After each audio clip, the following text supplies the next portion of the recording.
सबका एक ही चीज बोलना है कि अभिषेक बनर्जी के साथ कोई काम नहीं कर सकता, और ये सच बात है। उनके साथ नहीं काम, उनके साथ अगर काम करना है तो आपको गुलाम बन के रहना है। तो अभी सब लोग मुंह खोल रहे हैं क्योंकि भय खत्म हो गया, थ्रेट कल्चर खत्म हो गया, डर का जो माहौल था वो खत्म हो गया।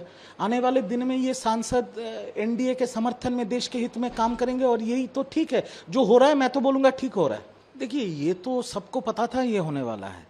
अभी कुछ लोग डाउट कर रहे थे साइन कहाँ है, लिस्ट कहाँ है, अब वो भी सामने आ गया है। और मेरे को जितना पता है कि शायद मंडे को, सोमवार को, ये सारे सांसद जाएंगे लोकसभा के स्पीकर ओम बिरला जी से मिलने के लिए, और रविवार को एक बहुत बड़ा मीटिंग होने वाला है, और शायद वहाँ पर बंगाल के मुख्यमंत्री भी उपस्थित रहेंगे, जितना मेरे को खबर है। अब बाकी देखने वाला बात है। तो ये जो रेबल फैक्शन ऑफ एमपीज हैं तृणमूल कांग्रेस के, करीब 20 एमपीज हैं, और मुझे खबर है कि वो नंबर बढ़ भी सकता है। उन लोगों ने ये साफ तरीके से बोला है कि वो देश के हित में एनडीए को सपोर्ट करेंगे। तो ये भाजपा के लिए तो विन विन सिचुएशन है, ना बीजेपी में ज्वाइन भी कराना पड़ रहा है और उनको समर्थन भी मिल रहा है, तो देश के हित में तो सही है। अभी जो बीजेपी के लिए विन विन सिचुएशन है, ठीक है, अच्छी बात है, लेकिन जो नाम जैसे शायोनी घोष, वो हमेशा से टीएमसी के फेवर में रही है। ऐसी ऐसी बातें बीजेपी के लिए बोलती गई है जो कि सुनने में कुछ लोगों को खराब भी लगे, बस सपोर्ट था उनका टीएमसी के साथ। और एक यूसुफ पठान जिसके लिए पार्टी हमेशा खड़ी रही है जबकि वो आउटसाइडर थे। देखिए, आपको एक चीज समझना पड़ेगा। अभी बहुत लोगों को बहुत नाम से बुलाएंगे। कोई बोलता है रैट्स, कोई बोलता है गद्दार, कोई बोलता है ये, कोई बोलता है वो। पर आपको एक चीज समझना पड़ेगा, जो करियर पॉलिटिशियन है उनको तो राजनीति करना पड़ेगा।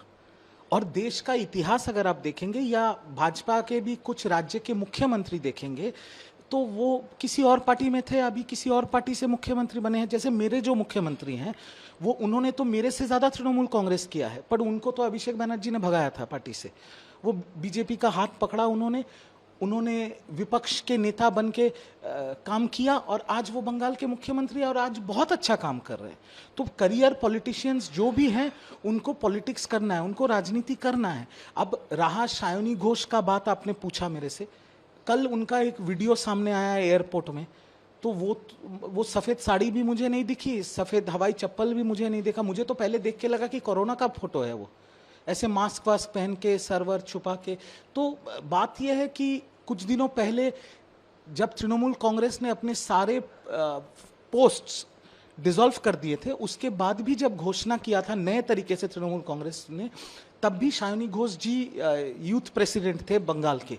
तो अब क्या होगा मुझे नहीं पता, वो शायनी जी जानते हैं और तृणमूल कांग्रेस जानते हैं। और रहा यूसुफ पठान का बात, वो उनको तो बाहर से लाया गया था, उनको टिकट मिला, वो जीते मुर्शिदाबाद से। अभी सबका एक ही चीज बोलना है कि अभिषेक बनर्जी के साथ कोई काम नहीं कर सकता, और ये सच बात है। उनके साथ नहीं काम, उनके साथ अगर काम करना है तो आपको गुलाम बन के रहना है। और यूसुफ पठान क्यों गुलाम बनेंगे? वो इंडिया के क्रिकेटर हैं। या काकोली घोष दस्तीदार जो 1984 से ममता बनर्जी जी के साथ है, उनको क्यों गुलाम बनना है? तो अभी सब लोग मुंह खोल रहे हैं क्योंकि भय खत्म हो गया, थ्रेट कल्चर खत्म हो गया, डर का जो माहौल था वो खत्म हो गया। आने वाले दिन में ये सांसद एनडीए के समर्थन में देश के हित में काम करेंगे, और यही तो ठीक है। जो हो रहा है मैं तो बोलूंगा ठीक हो रहा है।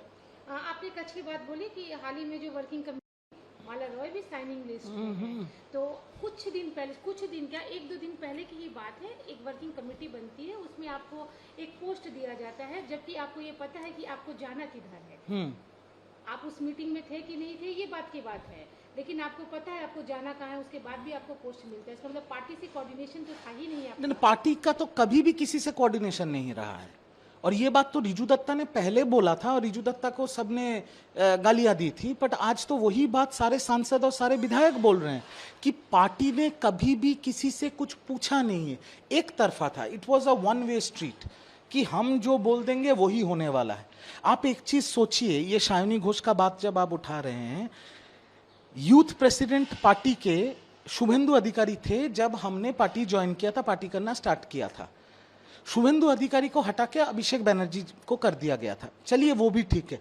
अभिषेक बनर्जी जी जब हट गए यूथ प्रेसिडेंट से, शायोनी घोष को कर दिया गया था। कौन है, कहां से आई थी? क्या उन्होंने तृणमूल का झंडा भी पकड़ा था? वो तो बचपन में एसएफआई करते थे जादवपुर यूनिवर्सिटी में। लेफ्ट फ्रंट करते थे, उनको सबके सर पे बिठा दिया, सबने मान लिया क्योंकि पार्टी का सिद्धांत था। पार्टी के किसी कार्यकर्ता से या यूथ के किसी नेता से कभी पूछा नहीं गया था, सबने उनको मान लिया था। और इस बार भी अभी देख के लग रहा है कि ये साइन हुआ था 18 मई को और उनका नाम आया था उसके बाद, तो इसका मतलब शायनी घोष से किसी से पूछा भी नहीं, उनका नाम डिक्लेयर हो गया था। अब पार्टी संभाले इसको, पार्टी समझेगी ये बात। पार्टी की ये बात करें तो कल्याण बनर्जी का टाइमिंग खिलाफ और ममता बनर्जी को एक अल्टीमेटम ही बोल सकते हैं दिया है कि दीदी या तो आप अभिषेक को चुनिए या तो हमें चुनिए। देखिए ये तो होना ही था। आज जो भी तृणमूल कांग्रेस के पुराने लीडर हैं, जब ममता बनर्जी विपक्ष में थी, जो लोग ममता बनर्जी के साथ तब से थे, जिन्होंने लेफ्ट के साथ लड़ाई करके ममता बनर्जी का पार्टी को एस्टेब्लिश किया, ममता बनर्जी को मुख्यमंत्री बनाया, ये लोग क्यों सर झुकाएंगे अभिषेक बनर्जी के सामने? उनका क्रेडेंशियल क्या है? आज पार्टी का ये हालत इसलिए है क्योंकि एक व्यक्ति जिनका योग्यता नहीं है, एक पंचायत का इलेक्शन जीतने का, अगर ममता बनर्जी का नाम नहीं रहा, उन व्यक्ति को प्रतिष्ठित करने के लिए ममता दीदी ने पूरा पार्टी को साइड कर दिया, क्योंकि उनको प्रतिष्ठित करना है। उनको 7,11,000 वोट मिला था ये 2024 के लोकसभा में।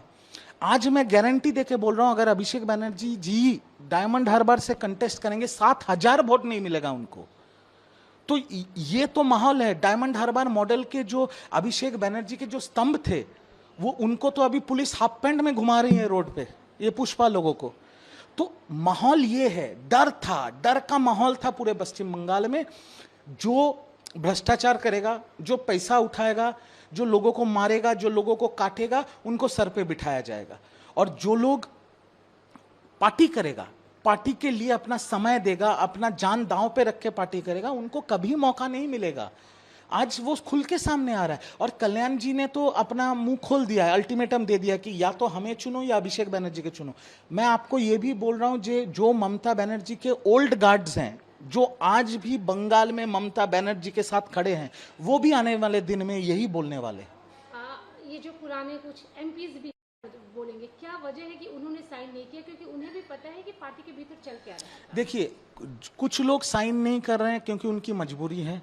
उनको जिस जगह से वोट मिला है, उस जगह में उन्होंने सर्वे किया है और सर्वे करके उनको पता चल गया अगर वो साइन करेंगे तो आने वाले दिन में उनको वोट नहीं मिलेगा, तो वो इसलिए बंद चुप है।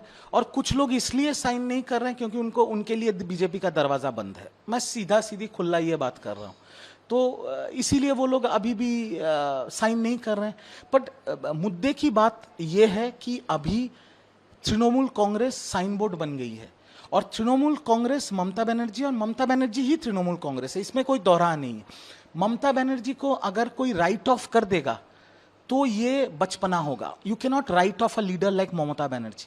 बट ये भी सच्चाई है कि आज बंगाल में जो माहौल है या दिल्ली में जो माहौल है, अगर ममता बनर्जी जी को तृणमूल का अस्तित्व बचाना है तो अभिषेक बनर्जी को काट के फेंक देना पड़ेगा, क्योंकि तृणमूल कांग्रेस का कैंसर है अभिषेक बनर्जी। और अगर तृणमूल कांग्रेस को बचाना है तो अभिषेक बनर्जी को काट के ममता दीदी को फेंक देना पड़ेगा। अभिषेक बनर्जी कल सीआईडी गए थे, ऑफिस मामला वही फौजरी सिग्नेचर का था, यानी कि असेंबली में कौन राज करेगा, कौन सा विपक्ष रहेगा, टीएमसी का एक्चुअल जो टीएमसी जिसे बोला जाए वो, या एलओपी जो बन चुके थे ऋतु बच्चन। देखिए, सीआईडी ने उनको फिर संडे को बुलाया है, दोपहर को शायद 2 बजे या शाम को 4 बजे, ऐसा कोई टाइम पे उनको फिर से बुलाया है सीआईडी ने। अब सीआईडी उनको बार बार बुलाएगी, बचने का कोई जगह नहीं है, क्योंकि नकली साइन करके चिट्ठी अभिषेक बनर्जी जी ने साइन करके दिया था पश्चिम बंगाल विधानसभा के स्पीकर को। यह बहुत बड़ा अपराध है।